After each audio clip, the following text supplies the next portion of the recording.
It's that spooky time of the year. So, you were thriving for some good scares. How about we put on a good horror movie? Mostly cheesy. I've seen the good ones already. How about I play a horror game? Once again, already played the good ones. What to do? Wait, I know. The internet's campfire stories. Creepypasta. Creepypastas have taken the internet by storm since its creation. Almost everyone on the internet would be able to name a creepypasta, either that being Jeff the Killer, Slender Man, Smile Dog, or even Ben Drowned. In this video, I'll be going into depth on the history of the internet's horror stories. So just sit back, grab a snack, and listen. Let's get into it. The exact origins of creepypasta aren't exactly known, but people say the creation of the first creepypastas were around the late 1990s to early 2000s. People also say the first creepypastas were those creepy chain emails people would send each other, like the "My name is Emily, I died and I'll kill you if you don't send this to 500 other people." Yeah, that type of stuff. If you don't enjoy those type of stories, many people also consider the first creepypasta to be Ted the Caver. A story about a cave explorer named Ted, obviously, and his 7 other friends who explore a mysterious cave where they would experience multiple supernatural events, such as ghostly sounds and apparitions. The story started in 2001 after Ted himself posted the story on an Angel Fire website he created. The story ended abruptly on May 19th, 2001, where Ted said he would be going back to the cave to come to a conclusion. He also said he would be bringing a gun and a knife. The site was never updated after this. The story picked up traction, but quite slowly actually, with its earliest forum post about it being on the National Speleological Society's message board in 2004 by a man named Ralph Powers, where he said he knew Brad in real life and that he did in fact go check out a cave, but would later in the same post say the sounds they heard were just overhead traffic. In 2006, a poster named Caverdale located the cave as being an interstate cave in Utah. The story would be talked about across multiple platforms between the years 2006 to 2011. The websites include Snopes, Straight Dope, and Face Punch, among many others. Many people thought the story to be a real thing for a long time, but funnily enough, the truth hid under their noses for many years, because in 2004, a story entitled "The Fear of the Darkness" by Thomas Lara started circulating on the internet. The timeline of the story noted that the events happened from 1987 to 2004. Many people believed this to be the original, and on January 5th, 2005, Ted would create a thread stating that the story was an original work where he simply elaborated on a real cave visit but added supernatural elements. What is cool though is the fact that the story actually got a movie adaptation in 2008 by independent filmmaker David Hunt. The movie is called Living Dark, the story of Ted the Caver, just in case you want to watch. But really, where did the term creepypasta come from?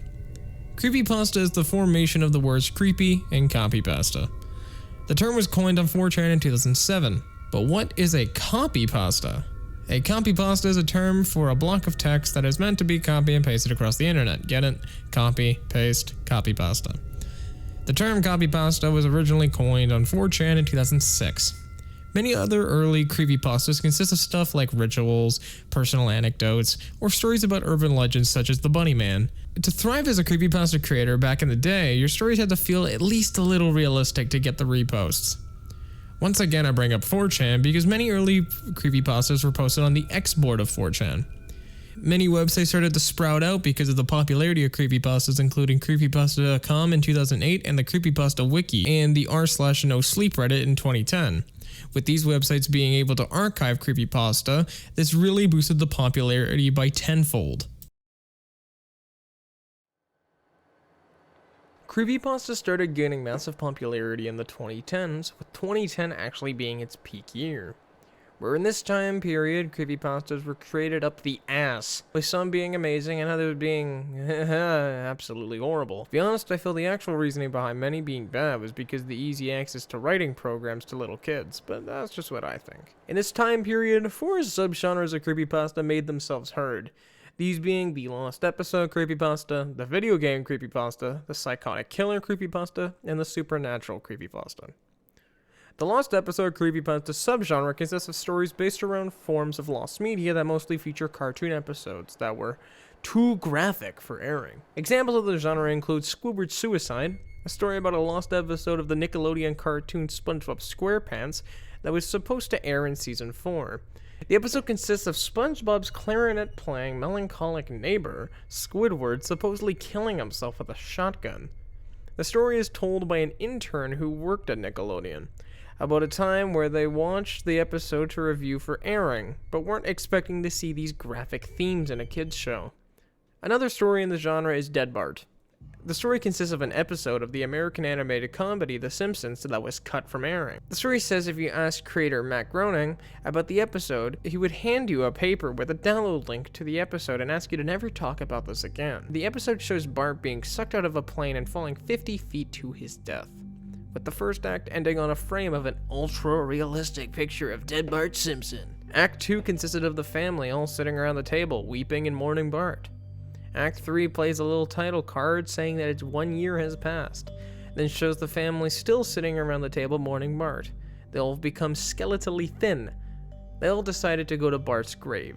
The city of Springfield was entirely empty and decrepit, with every tombstone around Bart's being the guest stars of the show, including ones nobody has seen on the show since 1989. The episode would also supposedly predict the deaths of said guest stars, including Michael Jackson and George Harrison, with the others who are still alive and well today having the same date. The second subgenre, video game creepypastas, consists of examples such as Sonic.exe, which consists of the main character Tom, who is a massive Sonic fan who loves the new games, but doesn't know too much about the old games, who gets a disc mailed to him by his friend Kyle that has a version of Sonic the Hedgehog with a message asking to destroy the disc.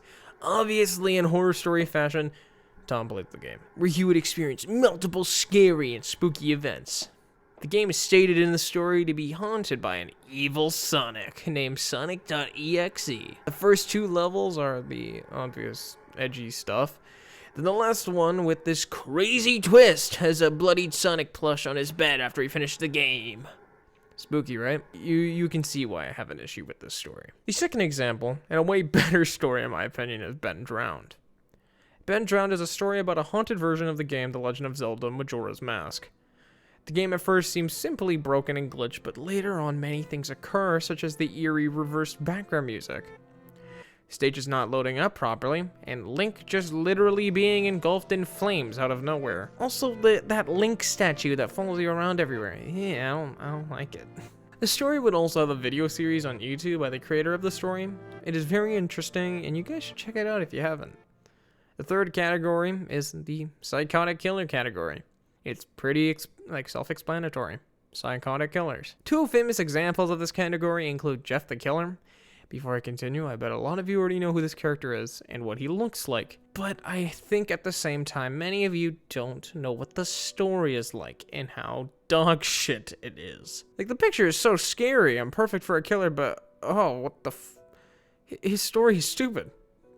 Why do 11-year-old bullies have guns? Why do 11-year-olds have access to alcohol and lighters? Anyways, what I find more interesting about Jeff the Killer, actually, is the origin of the picture. No one actually knows where it came from. Some people thought it was a woman named Katie Robinson, which was proven false. The only lead we have is from a Japanese YouTube video from 2007 entitled NNN, and then I'm just gonna put that on screen. I don't speak Japanese. Where Jeff's face is shown for a second.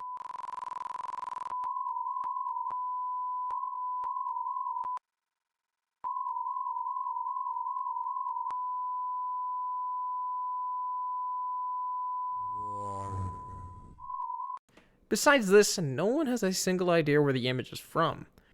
Pretty much all we know is that it's of Japanese origin. Another example is Eyeless Jack. In this story, we follow a man named Mitch who moves in with his brother Edwin. After a week, Mitch wakes up with a gash across his cheek. When he goes to the doctors to figure out what happened, they find he had one of his kidneys removed. After this, he would go home and fall asleep, only to awake at midnight to see Eyeless Jack staring at him, with dark, empty eyes that are leaking an unknown black liquid. Before anything, Mitch is able to grab his camera and take a picture before running off into the forest and falling unconscious. Mitch wakes up in the hospital only to find out his brother was killed. When Mitch went home to grab his belongings, he saw his brother's corpse with his kidney beside him, with a bite taken out. Not as bad as Jeff the Killer, I guess. I'd personally say that the psychotic killer subgenre is probably the most popular out of any of the subgenres. The fourth and final subgenre is supernatural creepypasta. Two examples of this include Slender Man, who technically isn't a creepypasta, but actually more of an urban legend that has been passed down around for, yes, you're gonna hear me right here, centuries, including the German folktale of Der Grossmann, or the Large Man, I believe. The most popular version of Slender Man is the 2009 Something Awful Forums Photoshop contest version, created by user Victor Surge. Pictures were made for a contest on the Something Awful forums, and the challenge was to make normal photos seem unnatural. So Victor, real name Eric Knudsen, added a tall Slender Man in a suit with no face to pictures of groups of children. Many people like to follow that the Slender Man almost exclusively kills kids, that being people that are not adults, so 17 and younger. Along with the crap ton of stories that were on the internet, there was an ARG created entitled Marble Hornets, created by Troy Wagner. The story follows Jay Merrick, a man who attempts to find out why the filming of his friend's student project, Marble Hornets, was cancelled. In this story, you can see the Slender Man. In this version, they call him the Operator. It's actually a really cool series, and it has 133 episodes. That's crazy. Then there was the movie. Ew. Not gonna talk about that one. Another example in the supernatural category would be Laughing Jack. Laughing Jack is a story about an old sociopathic entity that acts as an imaginary friend to children to gather their trust. At the same time, will torture the children's family.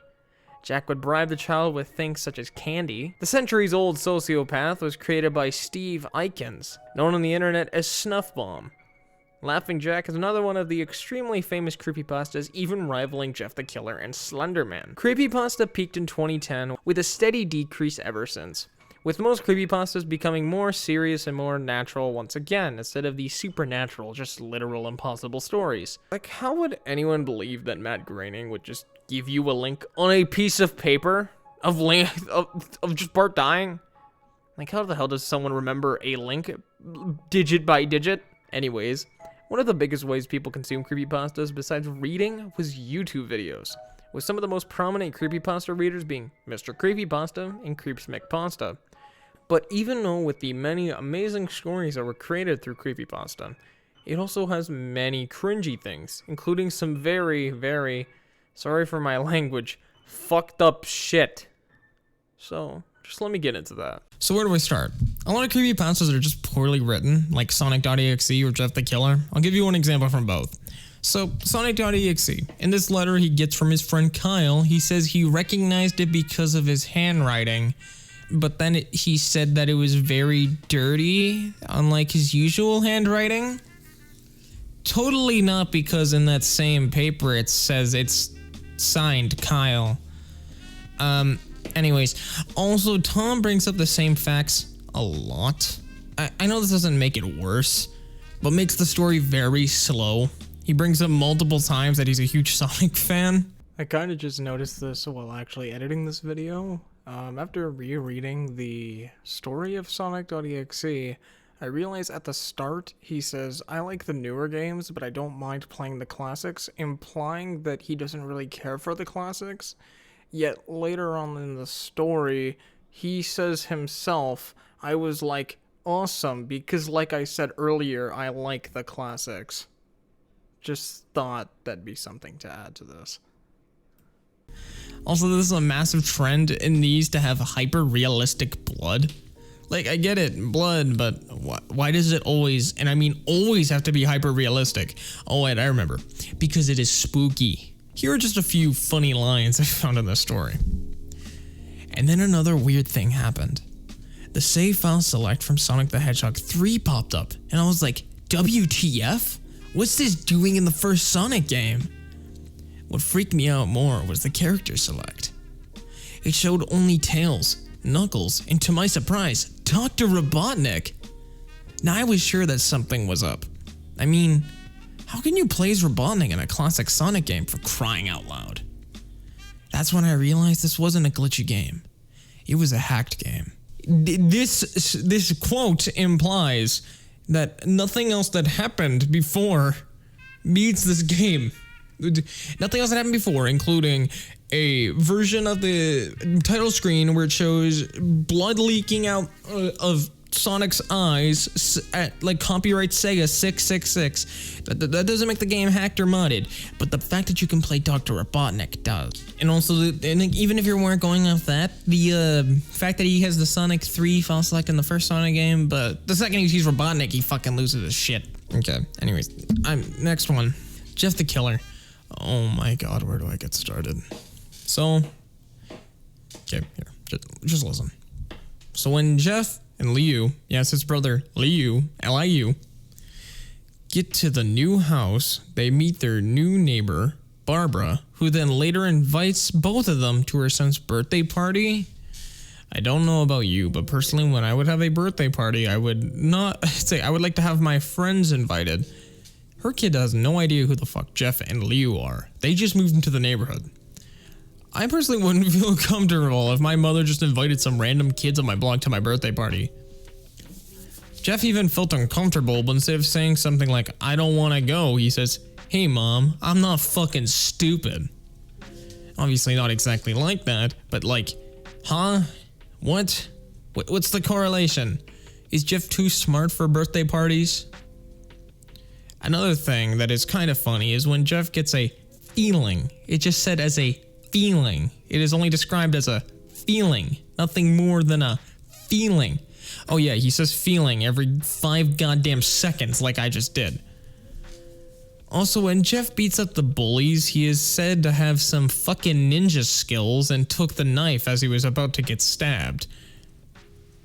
Oh yes, the pocket knife that these 12-year-old bullies had, and stabbed them. Also, why do these exact same 12-year-olds have guns? Later in the story, they pull guns on Jeff. Why and how? Later in the story, when Jeff is back from being burned with bleach and alcohol, yes, these kids also had access to both bleach and alcohol. Anyways, Jeff just goes insane, says, fuck it, I'm killing my parents. Like, the story was so bad it got banned on the Creepypasta website because the original kept getting deleted for its actual poor writing and people just kept reposting it. So everybody, the admins on the Creepypasta website were like, screw this shit, we're just gonna delete it, ban it, and never come back. Luckily, it got rewritten in 2015 and was way better than the original. Another thing, I don't remember where I heard this, but many young girls on the internet would make characters that would be Jeff the Killer's girlfriend, and they would fight over who is the canonical girlfriend of Jeff. Yeah. Besides the cringy stuff, there's one legal case I want to talk about. I bet a lot of you know about it though, and it's actually very dark, so I'm gonna tone down the comedic shit.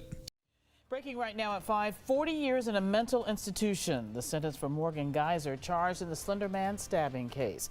Geyser and her friend Anissa Wire stabbed classmate Peyton Leitner 19 times. The crime carried out to please the fictional character Slender Man. On May 31st, 2014, in Waukesha, Wisconsin, two 12-year-old girls named Anissa Wire and Morgan Geyser lured their friend Peyton Leitner into a forest and stabbed her 19 times in the name of Slenderman. They did this to attempt to become Slenderman's underlings. After the stabbing, Lieutenant was still surprisingly alive, and when the coast was clear, she dragged herself to a nearby road and a cyclist found her and called the police. Weir and Geyser were apprehended by police about 5 miles away from the crime scene. Weir was stated as feeling guilty, but she felt the attack was needed to appease Slenderman, whereas Geyser felt zero remorse. Geyser was charged with first-degree homicide, and Weiser was charged with second-degree homicide. Because of the nature of the crime committed, both suspects were tried as adults. Geyser was sentenced to 40 years to life in a mental institute, and Weir was sentenced to 25 years to life in a mental institute, but would be released after 7 years with Judge Michael Bullrun feeling she was safe enough to be let free. The best part about the story is that Peyton would survive and make a full recovery and leave the hospital she stayed at after 7 days. The aftermath of this event resulted in the Creepypasta wiki being banned across the Waukesha District School Board. The creator of Slenderman, Eric Knudsen, had this to say, I am deeply saddened by the tragedy in Wisconsin, and my heart goes out to the families of those affected by this terrible act. The rest of the Creepypasta community would also hold a 24-hour live stream on YouTube from June 13th to 14th to raise money for Peyton. Joe Jazwowski, I hope I said that right, an admin of the Creepypasta Wiki, said one of the reasons for the stream was to show that the people of the Creepypasta Wiki are in support of the victim and don't wish any form of violence on anyone. Hey, you made it to the end of the video. I really hope you guys enjoyed this. If you liked it, make sure to hit that like button. If you really liked it, hit the subscribe button. I'm gonna try and keep making more content, and I'll try to make it more often. And I'm very sorry that I was gone for a long time. Like I said in my update video, I was working on multiple other videos, and almost all of them just kind of fizzled out, and I didn't want to do them anymore because they just weren't good. I did one iceberg video, I believe, on music, internet, people, and I got like halfway, and I was like, I'm not doing this. This is not good. This is not good content. And then I did another one that I made. I actually made an iceberg myself for us genres of music. And I was like, oh, how about this? This will work. Once again, I got halfway and then cut the entire thing because it wasn't good. But this is the farthest I've gone with the videos and for a while now, and I really hope you guys enjoyed it. But with that, I'm gonna head out. So I'll see you guys later. Bye.